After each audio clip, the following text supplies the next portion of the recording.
Глава 175.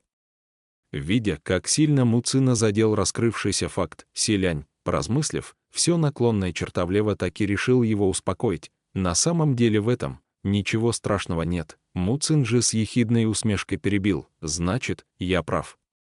Ну и как забавно. Тебе, видно, весело было наблюдать за нашим представлением. Теперь, когда все выяснилось, за сорванной личиной показалось истинное лицо. Нань Фэн.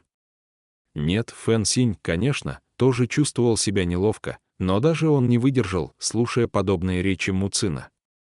Что это за тон? Муцин был от природы бледен, и стоило крови прилить к его лицу, тонкая кожа краснела целиком, что очень бросалось в глаза. На вопрос он резко повернулся: что за тон? Не забывай, ты тоже стал одним из посмешищ.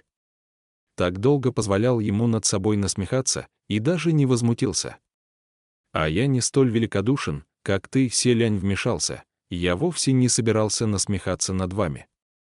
Фэн Синь тоже возразил: хватит всех подряд мерить своими мерками, тебя посадили в небесную темницу из-за твоей подлости, а его высочество еще и собирался тебя вызволять. Муцин хохотнул: ха. Что ж, большое ему за это спасибо. Но ведь меня туда посадили благодаря твоему отпрыску. Что, опять хочешь подраться? На свет произвести хватило смелости, а другим и слова про него сказать не даешь. Когда он упоминал об отпрыске, у Фэн Синя чесались кулаки забить Муцина до смерти. Какая жалость, что сейчас все трое оказались связаны паутиной в плотные коконы, да так, что не удавалось пошевелиться. Все достоинство настоящей битвы вмиг улетучилось, оставалось только переругиваться. Видя, как от гнева раскраснелось лицо и надулась шея Фэн Синя, Селянь испугался, что тот сейчас разразится бранью, на какую способен только бог войны. Принц изловчился, перекатился и оказался возле Муцина, говоря: «Муцин, Муцин. Посмотри, не получится ли у тебя немного повернуться». Муцин прекратил ругаться, отдышался и спросил: «Что ты задумал, Фэн Синь? Слишком далеко, до него мне не доползти. Но раз паутина рвется зубами, может быть, у меня получится высвободить тебе руки». Муцин вперил в него взгляд, лицо его вдруг сделалось бесстрастным. Словно мертвая рыба, глядящая в небеса, он ответил: «Не нужно». Селянь беспомощно простонал: «Но я ведь правда хочу помочь, слишком драгоценна помощь лично его высочества, мне такую цену не осилить». Фэн Синь заругался: «Да черт бы тебя подрал. Нашел время нос воротить. Он тебе на помощь пришел, а еще уговаривать должен». Муцин резко вскинул голову. «Да кому его помощь нужна? Селянь, почему ты всегда появляешься именно в такой момент?» Селянь застыл, в памяти смутно всплыло, что когда-то давно Муцин уже задавал ему этот вопрос. Как же он ответил тогда? Принц не помнил. А что плохого в том, чтобы появляться именно в такие моменты? Муцин улегся обратно. «Забудь, мне твоя помощь не требуется». Но почему? Иногда ведь без посторонней помощи никак не обойтись, Фэн Синь произнес, не обращая на него внимания. Он только и гораст строить из себя невесть что. Думает, если примет от тебя помощь, позора не оберется. Покуда Муцин и Фэн Синь обменивались выпадами, призрачная бабочка, испускающая тусклое свечение, неторопливо порхала вокруг Селяня. Тогда принц вспомнил еще кое о чем и сразу сменил тему: «Прекратите ссору. Если кто-то увидит, тогда точно позора не оберетесь. Скоро нас придут спасти». Муцин произнес: «В таком проклятом месте ни до небес, ни до земли не докричишься, кто придет нас спасать». Разве только он вдруг вспомнил кое о ком, и конец фразы застрял в горле. Фэн Синь же спросил прямо: «Собиратель цветов под кровавым дождем явился с тобой?» Муцин с сомнением добавил: «Ты настолько ему доверяешь?» «Он точно придет», Селянь уверенно ответил: «Придет». Несмотря на некую странность, появившуюся в поведении Хуачена, которая даже заставила принца несколько раз начать сомневаться, настоящий ли Хуачен рядом с ним, но все же интуиция подсказывала, что подмена невозможна. Муцин опять спросил: Даже если он придет, как ему удастся найти эту яму? Фэн Синь предложил. Может, попробуем еще покричать. Нас теперь больше, громче получится. Селянь возразил, не нужно. Достаточно просто сидеть. То есть лежать и ждать. Дело в том, что меня и Хуачена связывает красная нить. Принц запнулся, увидев, как скривились лица Фэн Синя и Му Цина, будто в уши им заползли какие-то насекомые, и сразу добавил, что вы такие физиономии состроили. Не подумайте, та красная нить, о которой я говорю, вовсе не какая-то эфемерная вещь вроде красной нити судьбы. Это такой артефакт, обычный артефакт. Тогда лица обоих перестали кривиться, и Фэн Синь выдохнул. Ах, вот оно что. Му Цин же снова с подозрением спросил, что за артефакт. Для чего вещь очень полезная, ответил Селянь. Это красная нить, которая повязана на наши пальцы, а между двумя концами существует невидимая связь. По этой нити один из нас может найти другого, покуда он не исчез, и она никогда не порвется, он не успел рассказать до конца. Фэн Синь с Му Цином, не в силах больше слушать, перебили. И в чем же ее отличие от той красной нити судьбы? Совершенно одно и то же. Селянь в недоумении пробормотал. Да нет же. Не одно и то же, Му Цин. Посуди сам, чем они отличаются. Очень похоже, тебе разве не кажется? Поразмыслив как следует, Селянь и впрямь заметил, а ведь правда. И определение, и свойства артефакта в самом деле все сильнее напоминали принцу так называемую красную нить судьбы, чем больше он раздумывал об этом. Когда же принц решил, что дальше развивать мысль не следует, наверху послышался голос «ГГ». Ты внизу, едва Селянь услышал, его сердце тут же успокоилось. Он поднял голову и позвал «Сань Лан». Я здесь, затем вновь посмотрел на Фэн Синя и Му Цина. Видите, я говорил, что он придет. При взгляде на его лучезарную улыбку Фэн Синь и Му Цин вновь сделали странные лица. Хуачен не заглядывал внутрь, но они услышали его расстроенный голос «ГГ, я же сказал, не убегай». Как же теперь быть? Тон, которым он это произнес, заставил Селяня застыть и перестать улыбаться. Ох, неужели дело в паутине? Даже Мин не сможет ее разрубить. Принцу показалось, что Хуачен ответил что-то вроде «дело вовсе не в паутине», но он все же не мог утверждать наверняка. Спустя несколько секунд Хуачен спокойно сказал «сейчас Эмин не в лучшем состоянии».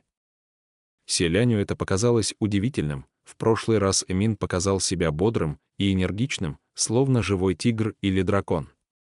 Почему же его состояние вдруг сменилось на не лучшее? Му Цин хмыкнул. Все ясно, и спрашивать нечего. Разве изогнутая сабля Эмин может быть в плохом состоянии? Он просто не желает помогать, вот и ищет отговорки.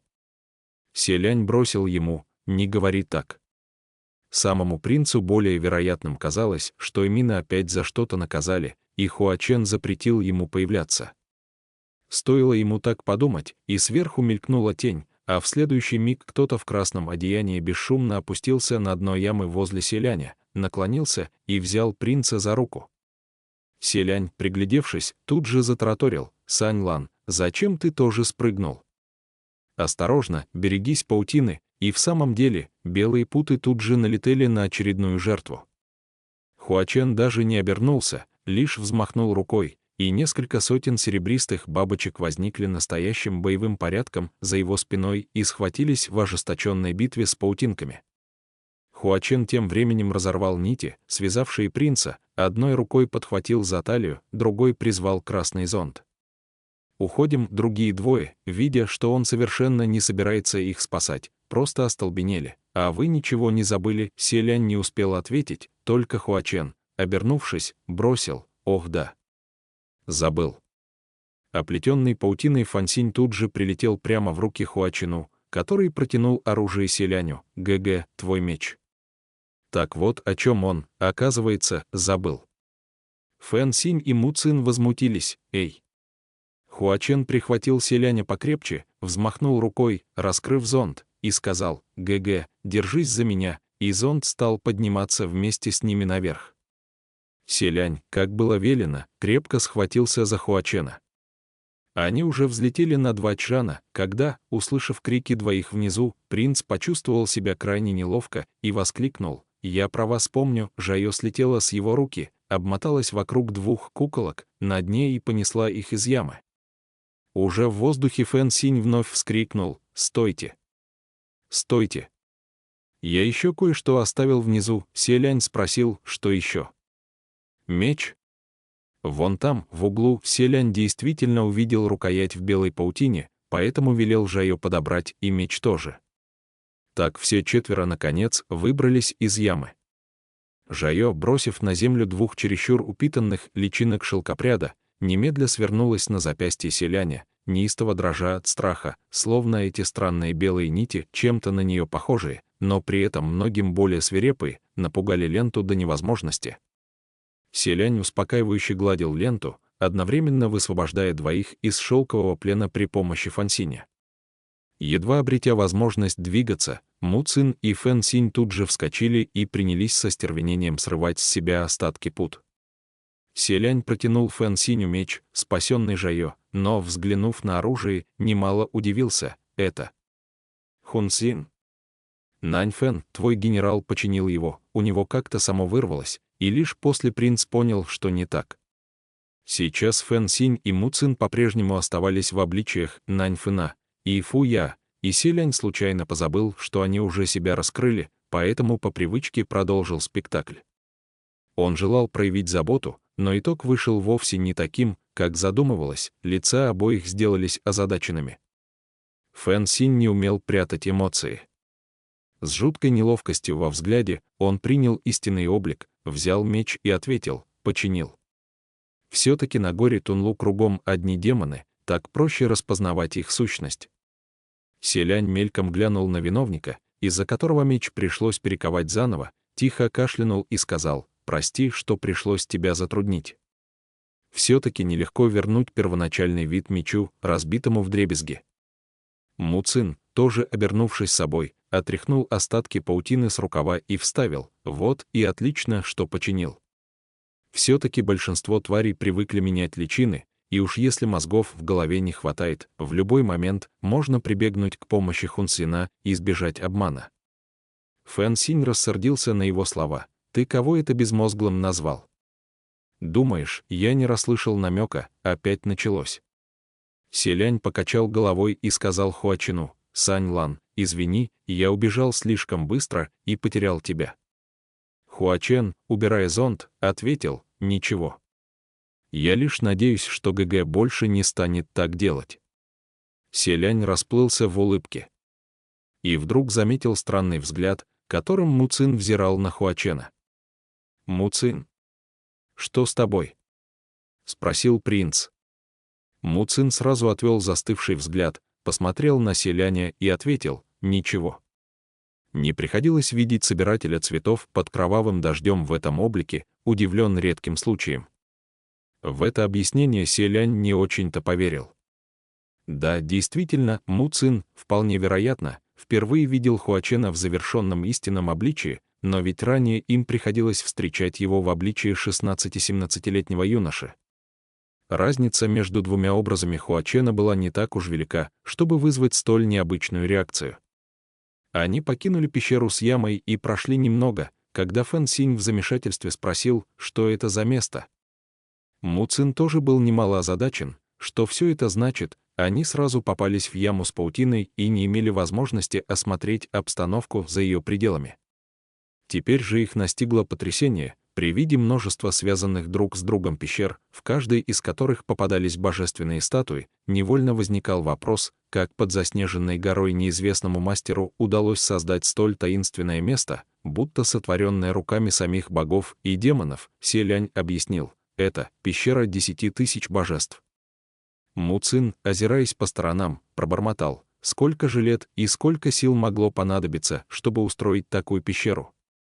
Поистине, он словно уже не находил слов, чтобы выразить свою мысль.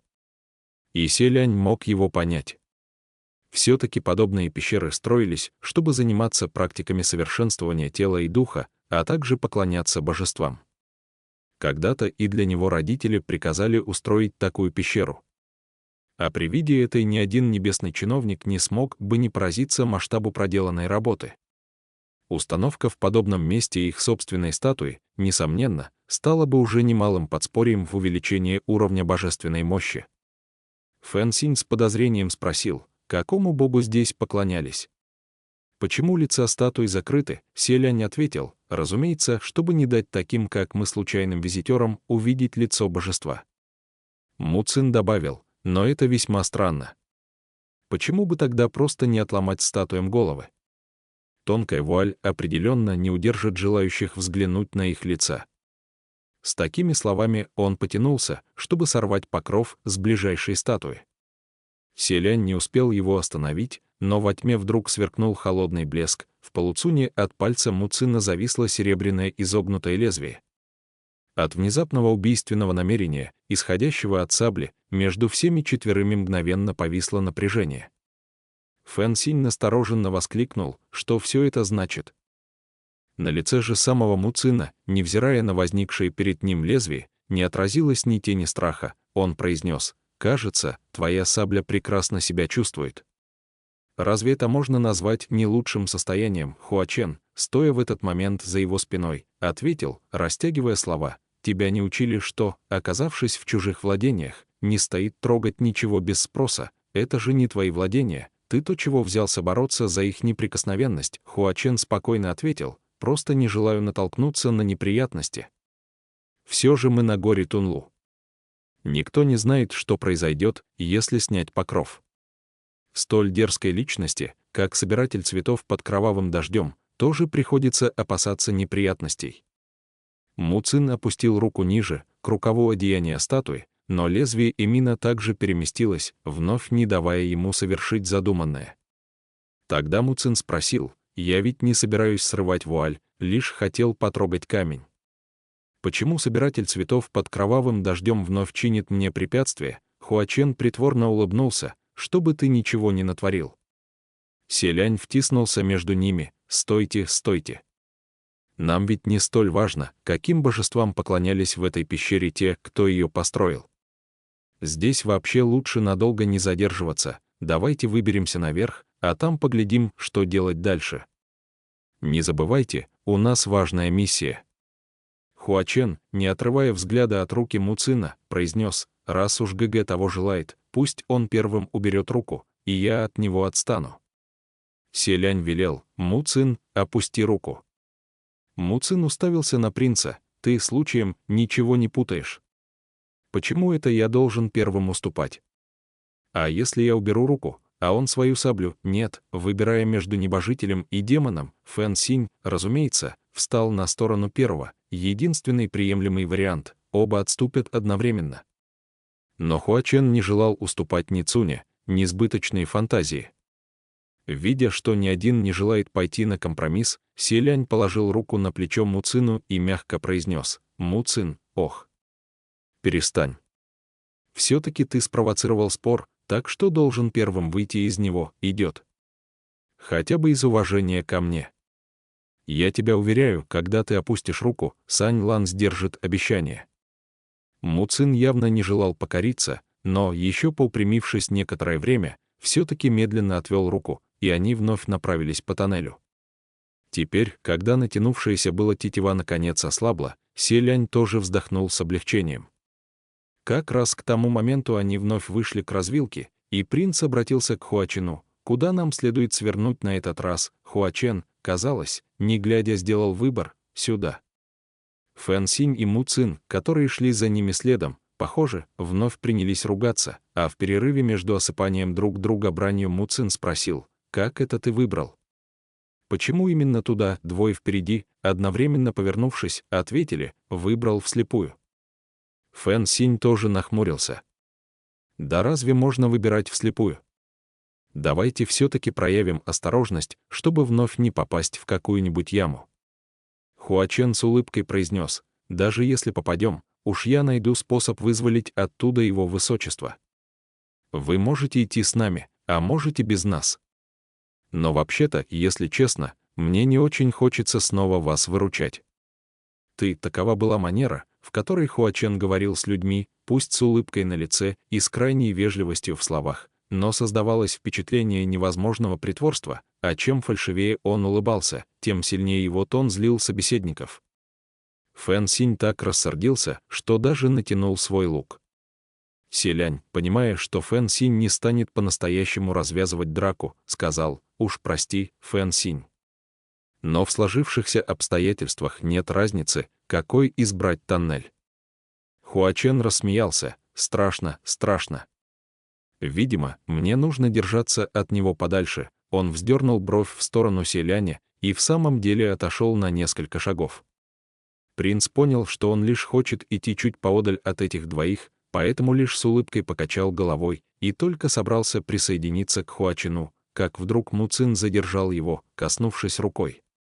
Селянь обернулся и не без удивления спросил: «Му Цин, ты что-то хотел?» Как вдруг Му Цин, не ответив на вопрос, схватил селяня и бросился в другую сторону, на ходу выкрикивая: «Давай!». Хуачен впереди почувствовал неладное и обернулся.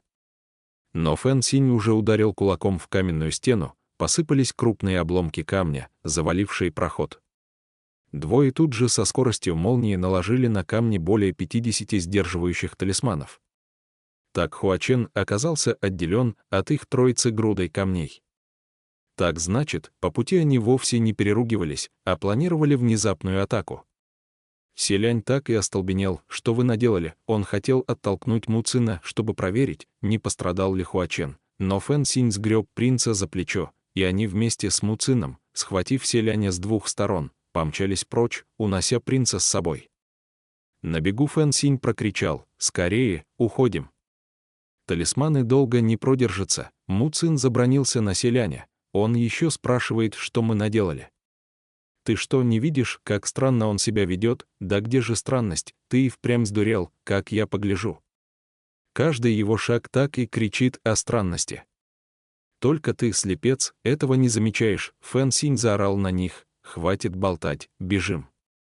«Мать их, похоже, призрачные бабочки нагоняют!» Му Цин крикнул в ответ: «Заблокируй тоннель!». Пока они бежали, Фэн Синь всю дорогу обрушивал стены, наглухо засыпав несколько развилок огромными камнями.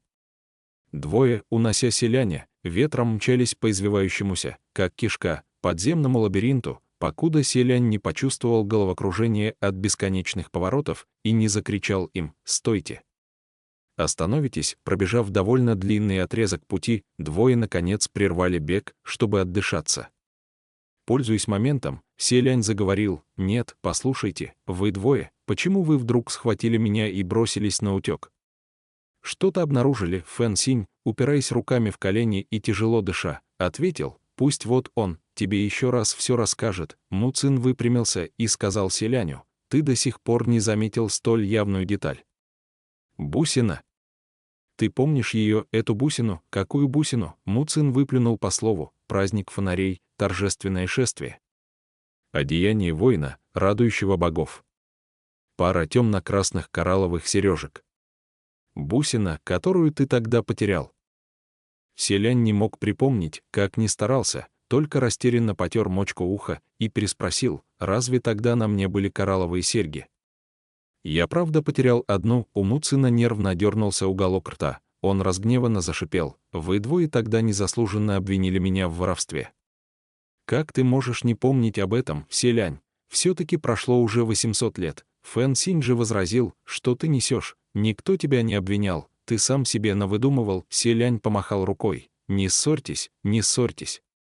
Почему вы вдруг заговорили о той бусине, Му Цин?» «Да потому что она нашлась. Красная бусина в волосах Хуачена».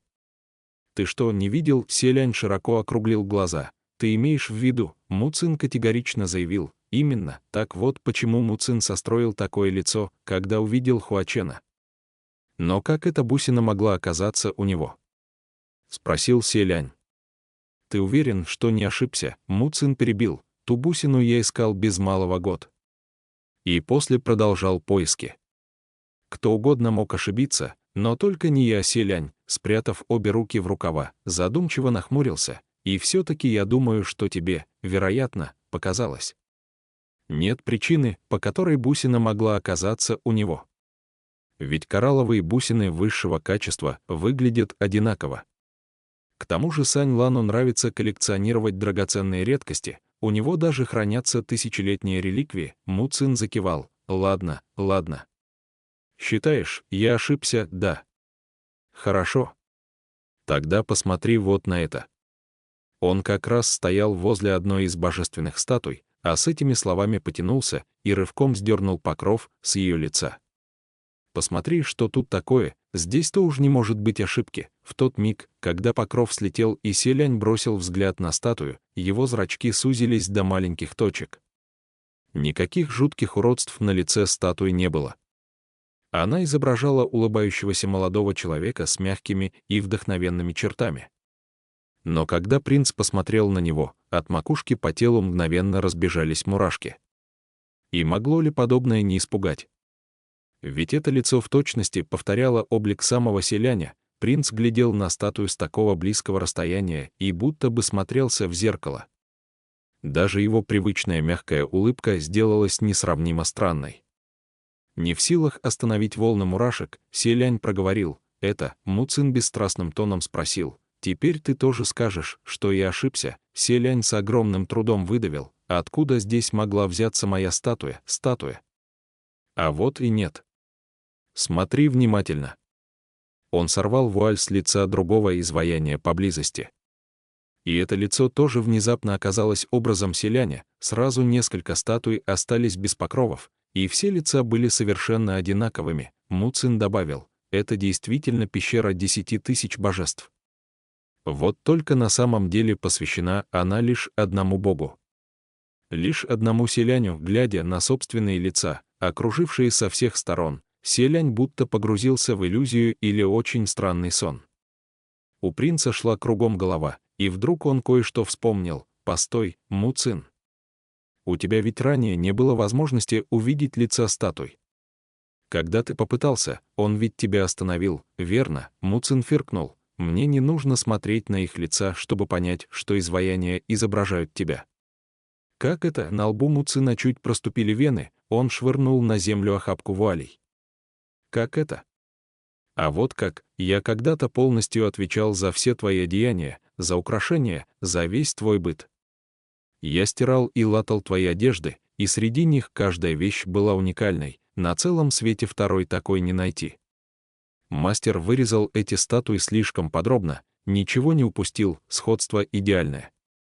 Разумеется, только посмотрев на одеяние, я понял, что там твое лицо. Селянь закрыл лоб ладонью и стал вспоминать странное поведение Хуачена с самого их появления здесь. Фэн Синь же произнес: он не хотел, чтобы мы увидели эти статуи. Значит, прекрасно знал, в чем их особенность. Боюсь, случайное попадание сюда после схода лавины — вранье от начала до конца. Ему наверняка известно, что это за место. Му Цин же сказал: и не только. Я думаю, вполне возможно, что он как раз и бросил нас в яму с паутиной. Он намеревался нас убить. Селянь вмешался: но что же все-таки означают эти статуи? При внимательном рассмотрении каждое изваяние потрясало схожестью с оригиналом. Точность деталей вызывала истинный трепет. Не стоит даже сомневаться, насколько тщательно резчик изучил образ для их изготовления. Селянь даже осмелился бы заявить, что статуи, вырезанные самыми именитыми мастерами государства Синьлэ, не достигали подобного уровня.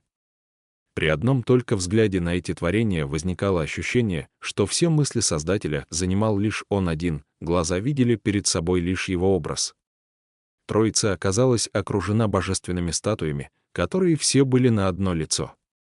Фэн Синя пробрала морозом по коже. Сказать по правде, мне, черт подери, жутко становится. Как, черт их мать дери, похоже, и к тому же такое огромное количество. Му Цин сказал: я подозреваю, что эти статуи — предметы некоего темного ритуала. Уничтожим их, а там посмотрим. Он замахнулся и почти нанес удар ребром ладони, но Селянь тут же пришел в себя из глубин своих мыслей и воскликнул: «Постой!» Му Цин посмотрел на него: «Ты уверен?» «А что, если этот темный ритуал направлен во вред тебе?» Селянь, подумав, все же ответил: «Давайте не будем действовать опрометчиво. Мне кажется, вероятность темного ритуала крайне мала. Фэн Синь, как по мне, так очень велика. Черт подери. Тебе разве не жутко от взгляда на них? Му Цин посмотрел Селяню в глаза. И где доказательства? Селянь покачал головой. Доказательств нет. Но статуи сделаны очень хорошо, на совесть. Пока мы ни в чем не разобрались, вот так опрометчиво уничтожить их будет очень прискорбно. Помолчав, он добавил: Сань Лан, возможно, что-то от меня скрыл, но я считаю, что он, по крайней мере, не сделал бы ничего мне во вред. Му Цин просто не мог поверить в услышанное. Неужели он правда опоил тебя каким-то ядом, от которого у тебя помутился разум? Как я погляжу, напиши он хоть у себя на лбу слово «подозрительный», ты сразу сделаешься неграмотным. Покуда они спорили, Фэн Синь, будто почуяв приближение врага, вдруг воскликнул: «Берегитесь!» Селянь и Му Цин насторожились. Что такое? Опять эта паутина? Так и есть. Пламенем на ладони осветило каменную стену перед ними, покрытую плотным слоем белых нитей. Все трое уж было решили, что снова придется сражаться, но эти паутинки не шевелились и не нападали, в отличие от тех, враждебно настроенных, со дна ямы. Они походили на обыкновенный плющ, вьющийся по стенам. Троица застыла в ожидании, пока Селянь не заметил: кажется, паутина не живая. Фэн Синь, если не живая, то каково ее назначение? Селянь, обуреваемый раздумьями, подошел ближе и осмотрел стену, убедившись кое в чем. Похоже, она скрывает под собой нечто иное. Они все встали перед стеной, и Селянь потянул за паутину, сорвав целый пласт. Это оказалось нелегко, весьма прочная паутина поддавалась с трудом, но все же у принца хватило сил. Под покровом вуали скрывалось истинное лицо божества. Что же скрыто на каменной стене? Фэн Синь и Му Цин тоже присоединились к отряду уничтожения паутины. Они втроем разделились по разным участкам стены, и вскоре Селяню открылась та часть, которой занимался он. «Это фреска!» — воскликнул принц. Паутина закрывала от посторонних глаз огромную фреску. Стена пестрела множеством разноцветных штрихов и рисунками человечков. Целая картина разделялась на маленькие, разного стиля изображения. Некоторые были грубыми, некоторые — изящными, некоторые — искусными, некоторые — странными и непонятными. Поглядев некоторое время, Селянь заключил: это он нарисовал. Му Цин, он. Хуачен. Ты уверен? Селянь прошептал: да. Там есть надписи. Это его почерк. Принц указал на маленького кроваво-красного человечка на стене, возле которого виднелись искривляющиеся закорючки, совершенно хаотичные и нечитаемые. Словно кто-то написал их в замутненном сознании или попытке выплеснуть невыносимую боль. По надписям можно было догадаться, что кроваво-красный человечек — это сам Хуачен. Только неясно, что с ним происходит на изображении, все слишком искривлено. Фэн Синь, только взглянув, не удержался от замечания: написано так уродливо, что я чуть не ослеп. Осмелюсь заявить, что даже я пишу лучше. Почерк хуже, чем у Фэн Синя, это и впрямь степень уродства, которую уже ничем не исправить. У Селяня перед глазами все рябило от картинок, он даже не представлял, откуда начать смотреть. Но убедившись, что это работа руки Хуачена, принц почувствовал себя так, словно обнаружил редчайшую драгоценность, даже кончики пальцев едва заметно задрожали. Тем временем Му Цин, похоже, нашел кое-что еще неподалеку, он подозвал: «Ваше Высочество, быстрее, иди сюда».